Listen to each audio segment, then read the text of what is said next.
एक दिन मोटू पतलू अपनी दादी से मिलने जाते हैं। वे मौजपुर जाने वाली ट्रेन में बैठ जाते हैं। ट्रेन अंदर से बिल्कुल सुनसान थी, वहाँ पर कोई भी नहीं था।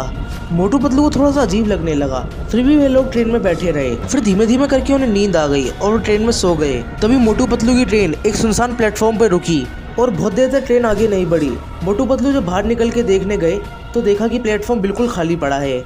तब मोटू पतलू को एक अजीब सा आदमी मिला। मोटू पतलू ने उस आदमी से पूछा ये कौन सा प्लेटफॉर्म है। वो आदमी बिना कुछ सोचे समझे एकदम से बोलने लगा, भाग जाओ, हो सके तो यहाँ से भाग जाओ। फिर मोटू पतलू डर के मारे प्लेटफॉर्म की सीढ़ियों से ऊपर जाने लगे, पर लेकिन सीढ़ियाँ खत्म ही नहीं हुई। वो 1 घंटे तक भागते ही रहे। फिर जब उन्होंने पीछे मुड़ के देखा तो उन्होंने पाया कि उन्होंने अभी तक सिर्फ पहली सीढ़ी ही चढ़ी है। मोटू पतलू टेंशन में पड़ गए। तभी प्लेटफॉर्म पे आवाज आई कि अब ये ट्रेन सीधा मौजपुर प्लेटफॉर्म पर रुकेगी। मोटू पतलू के पास और कोई चारा नहीं था। वे भाग कर गए और उस ट्रेन में बैठ गए। मोटू पतलू के बैठते ही ट्रेन काफी तेजी से भागने लगी और उनके आसपास एकदम से एक एक करके चुड़ैलें आने लगी। वह सभी चुड़ैलें मोटू पतलू के नजदीक आती जा रही थी।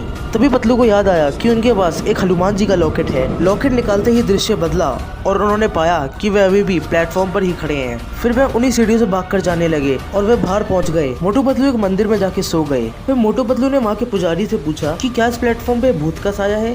तब पंडित जी ने बताया कि ये प्लेटफॉर्म कई सालों से बंद पड़ा है और यहाँ पे एक बहुत भयानक हादसा हो गया था और उस हादसे के बाद यहाँ पे कई सारे हादसे होते रहे, जिसके कारण सरकार ने प्लेटफॉर्म बंद कर दिया। मोटू पतलू ऐसे वीडियो देखने के लिए हमारे चैनल को सब्सक्राइब करें।